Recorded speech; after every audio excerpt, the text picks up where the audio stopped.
Good morning. आज हम management का एक चैप्टर शुरू करेंगे जिसका नाम है समन्वय, कोऑर्डिनेशन। कोऑर्डिनेशन को सामान्यता अगर हम बात करें, अगर सामान्य शब्दों में बात करें तो हम ये कहते हैं कि कई डिफरेंट एक्टिविटीज़ को एक साथ एक तार में पिरोना या उनको एक दूसरे से कोऑर्डिनेट करना, एक दूसरे के साथ जोड़ना, ताकि हम एक सही कार्य जो है वो पूरा कर सके।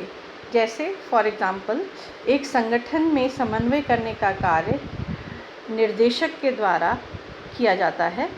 जैसे कि एक ऑर्केस्ट्रा में निर्देशक आवश्यक निर्देश देकर संगीत के सभी इंस्ट्रूमेंट्स बजाने वालों को एक साथ एक तरीके से अपनी लय में पिरोता है, उसे हम कोऑर्डिनेशन कहते हैं। समन्वय का अर्थ या परिभाषा हम देखेंगे तो कोऑर्डिनेशन का मीनिंग या हम डेफिनेशन की बात कर रहे हैं।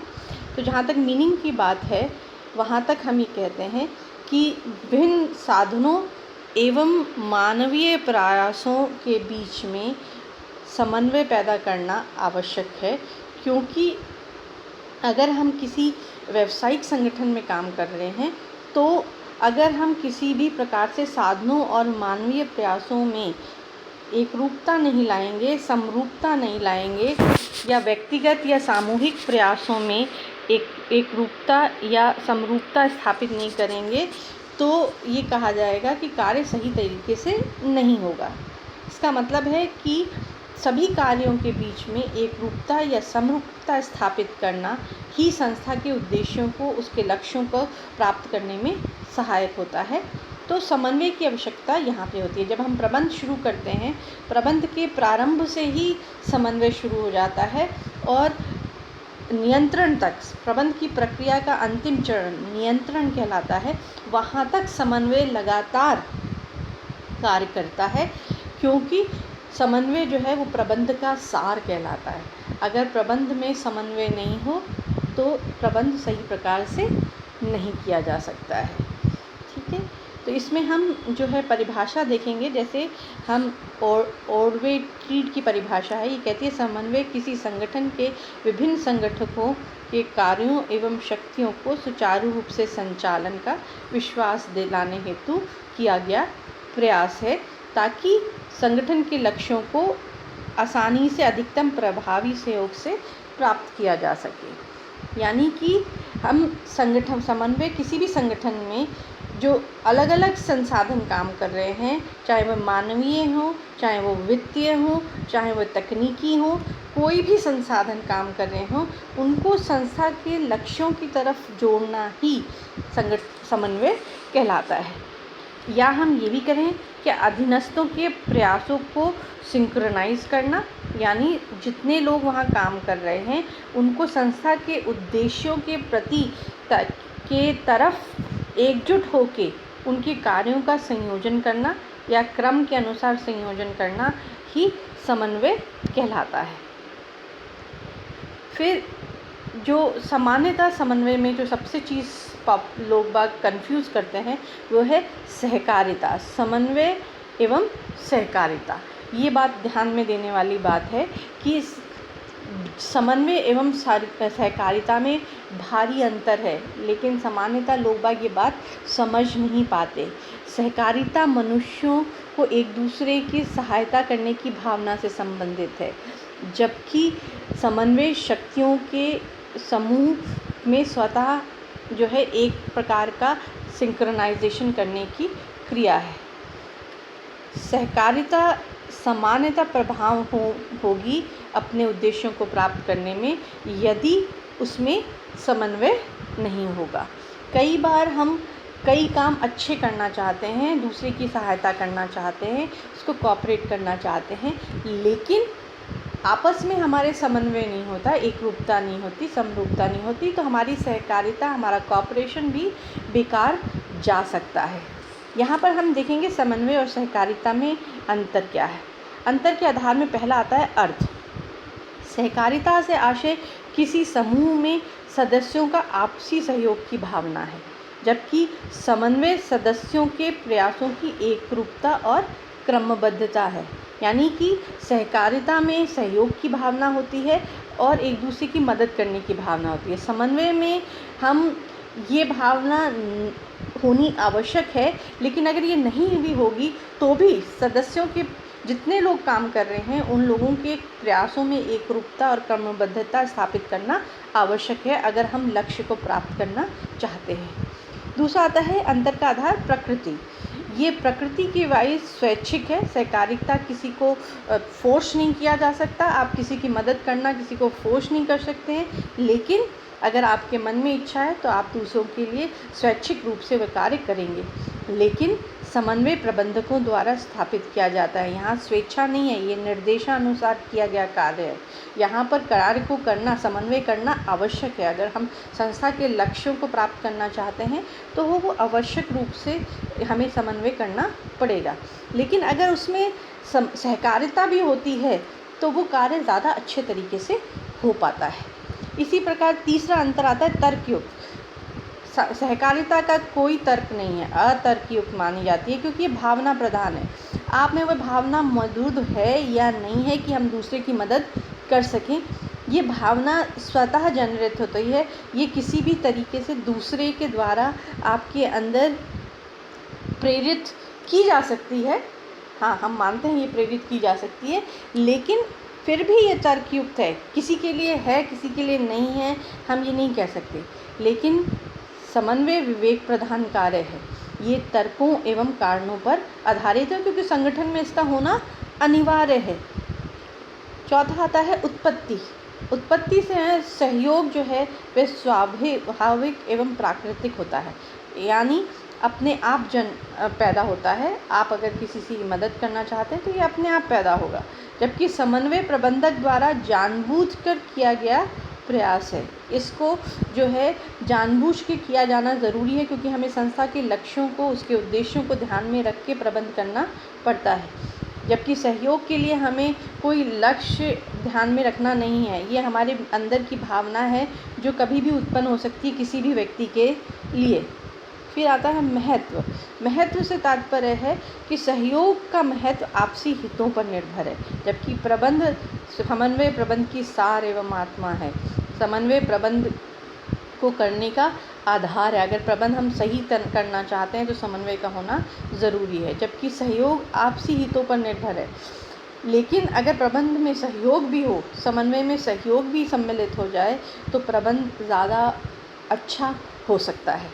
फिर आवश्यकता यानी इसकी नीड क्या है। आपसी हितों की सुरक्षा एवं वृद्धि के लिए सहकारिता की आवश्यकता पड़ती है, जबकि श्रम विभाजन एवं विशिष्टीकरण के कारण समन्वय की आवश्यकता पड़ती है, क्योंकि हम श्रम विभाजन के अंतर्गत विशिष्टीकरण के आधार पे लोगों को कार्य का विभाजन करते हैं। तो उन कार्यों के विभाजन हो जाने के बाद उनमें एकरूपता या समरूपता लाने के लिए समन्वय करना आवश्यक हो जाता है। फिर आता है क्षेत्र। सहकारिता समन्वय में सम्मिलित नहीं है, लेकिन समन्वय सहकारिता में सम्मिलित माना जाता है, क्योंकि सहकारिता व्यापक है। सहकारिता के बिना भी समन्वय हो सकता है, लेकिन समन्वय अगर सहकारिता के साथ होता है तो ज़्यादा बेहतर होता है। फिर आठवां अंतर है संगठन का रूप। सहकारिता संगठन का एक प्रारूप है। एक प्रकार के संगठन जो होते हैं सहकारी संगठन भी कहलाते हैं, जो कि मदद करने के उद्देश्य से ही बनाए जाते हैं। जैसे कि NGOs भी, डिफरेंट NGOs जो हैं वो इसी उससे बनाते हैं, या कई सारी छोटे रोजगार वाले लोग आपस में एक साथ जुट जाते हैं एक दूसरे की मदद करने के लिए कि उनका व्यवसाय सही तरीके से चल सके। अकेले वो उतना अच्छा नहीं कर सकते, लेकिन शायद मिलके ज़्यादा अच्छा कर सकते हैं। तो ऐसे संगठन सहकारिता संगठन कहलाते हैं। जबकि समन्वय संगठन की सफलता का तत्व है। किसी भी संगठन में समन्वय जो है वो अवश्य होगा, क्योंकि उसके बिना समन्वय के बिना संगठन का रचना करना असंभव माना जाता है। तो ये था समन्वय एवं सहकारिता में अंतर, जो कि सामान्यतः पूछा जाता है, क्योंकि कई लोग अधिकतर कंफ्यूज हो जाते हैं कि समन्वय और सहकारिता कहीं एक तो नहीं है। एक तीसरी चीज़ इसके अंदर जो बात आती है वह है आत्म समन्वय, सेल्फ कोऑर्डिनेशन। सामान्यतः समन्वय प्रबंधक द्वारा किया जाता है, लेकिन अगर हम कार्य को सरल बनाना चाहते हैं तो लोगों को मोटिवेट करना पड़ेगा कि वे स्वतः समन्वय स्थापित करें, यानी वे आत्म समन्वय करें, अपने कार्य को, लक्ष्य को ध्यान में रख के, उद्देश्य को ध्यान में रख के अपने कार्यों को जो है सही समय पर पूरा करें, अपने कार्यों को सही समन्वय के अनुसार करें। इससे उनका आत्म समन्वय झलकता है। और विचार विमर्श जो है, दूसरे शब्दों में हम कह सकते हैं आत्म समन्वय के बिना किसी भी प्रकार का विचार विमर्श समन्वय में नहीं हो सकता। फिर आता है आपका कि जो ये कहा जाता है यहाँ कि बुद्धिमान प्रबंधक आत्म समन्वय करने में अपनी शक्तियों का प्रयोग करेगा, किंतु आत्म समन्वय का सिद्धांत या आत्म समन्वय की विचारधारा ही समन्वय को प्रतिस्थापित करती है। यानी कि समन्वय स्थापित करने के लिए बुद्धिमान प्रबंधक जो है वो आत्म समन्वय पे जोर देता है, ताकि बार बार किसी व्यक्ति को उस कार्य को करने के लिए जो है फोर्स ना करना पड़े, उसको प्रेरित ना करना पड़े। क्योंकि अगर वो आत्म समन्वित होगा, आत्म प्रेरित होगा, तो वह कार्य को अपने आप बेहतर तरीके से करेगा। ये था आत्म समन्वय, सहकारिता और समन्वय के बारे में बात। एक और चीज़ जो समन्वय में बहुत इम्पॉर्टेंट है वह है समन्वय की ये विचारधारा कि समन्वय प्रबंध का सार है। Coordination is the essence of management. ये जो है हेनरी फ्योल, उर्विक, लूथर गुलिक जैसे बहुत सारे प्रबंध शास्त्री हैं, या कून्स ओडोनल है, या न्यूमैन है, ये ऐसे लोग हैं, या टेरी हैं, जिन्होंने यह कहा है कि समन्वय जो है वो अलग से हमें कहने की ज़रूरत नहीं है कि ये प्रबंध के चरणों में आता है, क्योंकि समन्वय कोई पृथक कार्य नहीं है, ये बल्कि प्रबंध के सभी स्तरों पर मौजूद होता है। यानी प्रबंध शुरू होने से पहले शुरू होता है और समाप्त होने के बाद उसकी प्रक्रिया समाप्त होने तक चलता रहता है। तो इसलिए इसको हम ये नहीं कह सकते कि इसको किस चरण में हम डालें। प्रबंध को इसीलिए कहा जाता है कि प्रबंध समन्वय का सार है। समन्वय प्रबंध का सार है। समन्वय प्रबंध के कार्यों को एक सूत्र में पिरोने की महत्वपूर्ण भूमिका निभाता है। जैसे कि अगर हमें नियोजन करना है तो भी समन्वय की ज़रूरत पड़ेगी, संगठन करना है तो भी हमें समन्वय की आवश्यकता पड़ेगी, या हमें मोटिवेशन करना है तो भी ज़रूरत पड़ेगी, कोऑर्डिनेशन कंट्रोल करना है तो भी हमें समन्वय की आवश्यकता पड़ेगी। यानी हर प्रबंधकीय कार्य के अंदर ये महत्वपूर्ण भूमिका निभाता है। अगर हम उदाहरण दें तो एक फूलों की माला अगर हम पिरोना चाहते हैं तो उन फूलों की माला में जो धागा जा रहा है वह जो है समन्वय का कार्य करता है, और जो फूल है वो अलग अलग उसके कार्य के चरण हैं जिनको एक सूत्र में पिरोने का कार्य समन्वय करता है।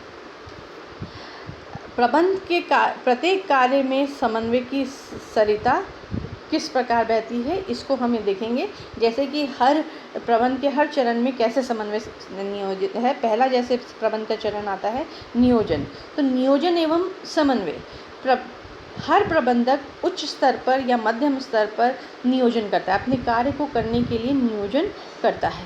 तो उस कार्य को नियोजन शुरू करने से पहले विभागों उप विभागों के नियोजन के साथ कार्य किया जाता है, प्लस उसमें काम करने वाले सभी योजनाओं का उद्देश्य संसाधनों में संतुलन बनाए रखने का प्रयास किया जाता है। प्रबंधक सभी विभागों उप विभागों और कर्मचारियों के बीच में समन्वय पैदा करना चाहते हैं, तो इसलिए नियोजन से पहले विचार विमर्श किया जाता है। इसी तरह संगठन एवं समन्वय से मतलब है समन्वय संगठन के सिद्धांत की संपूर्ण व्याख्या करता है। अर्थात जब हम ये कह रहे हैं कि कार्य विभाजन के बिना कार्य नहीं चल सकता, तो समन्वय आवश्यक हो जाता है। किसी भी संगठन में अगर हम विशिष्टीकरण के आधार पर कार्य सौंप रहे हैं तो हर व्यक्ति को उसके कार्य की दक्षता के अनुसार अलग अलग कार्य दिया जाएगा। लेकिन अगर हमने कार्य को बांट दिया है तो उस कार्य को कैसे हम एकजुट रखेंगे वो हम समन्वय के माध्यम से ही कर सकते हैं। इसी तरीके से जब हम बात करते हैं समन्वय की नियुक्ति, स्टाफिंग, जब हम कार्य करते हैं, किसी व्यक्ति को, कर्मचारियों को नियुक्त करते हैं संस्था के अंतर्गत, तो उसकी आवश्यकता और योग्यता का निर्धारण करके हम उसका चयन करते हैं, उसका भर्ती करते हैं, उसका प्रशिक्षण करते हैं और उनका मूल्यांकन पारिश्रमिक निर्धारित करते हैं। पदोन्नति, पदावनति, स्थानांतरण, नीति निर्धारण आदि सभी में समन्वय करना पड़ता है। वो समन्वय इस आधार पर होता है कि सभी कर्मचारियों के द्वारा किया जाने वाला कार्य कितनी आसानी से किया जा सकता है अगर समन्वय उसके अंतर्गत है। फिर एक और चरण आता है प्रबंध का, वो है निर्देशन एवं समन्वय जो है। इसमें निर्देशन के कार्य में समन्वय बहुत महत्वपूर्ण भूमिका निभाता है, क्योंकि निर्देशन में आपकी अभिप्रेरणा, नेतृत्व, मनोबल निर्माण, पर्यवेक्षण, संप्रेषण आदि सभी कार्य सम्मिलित हैं। कर्मचारी को अभिप्रेरित करने के लिए उनकी शारीरिक, मानसिक या भावनात्मक आवश्यकताओं की संतुष्टि के लिए समन्वय की आवश्यकता होती है। नेतृत्व करने वाले लोगों के व्यवहार से प्रभावित होकर ही अधीनस्थ ज़्यादा बेहतर कार्य करते हैं या अपनी कार्यशैली में सुधार करते हैं। तो समन्वय करते समय जो है ये प्रबंधक की कार्यशैली पर निर्भर करता है, वह किस तरीके से निर्देशन करता है कि सबको वो प्रेरित कर सके। फिर आता है नियंत्रण एवं समन्वय।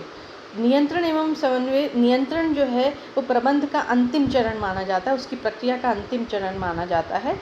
नियंत्रण प्रबंध का वह कार्य है जिसमें वास्तविक कार्य परिणामों को निर्धारित लक्ष्यों से तुलना की जाती है और अगर अंतर पाया जाता है तो सुधारात्मक उपाय किए जाते हैं और फिर से नियोजन किया जाता है। क्योंकि ये चक्रीय प्रक्रिया है, कोई भी कार्य जो है प्रबंधक जो है विभाग और कर्मचारियों में समन्वय बनाए रखे बिना नहीं कर सकता है। इसलिए इन लोगों के बीच में, इनके परिणामों के बीच में आवश्यक समन्वय करना ज़रूरी है।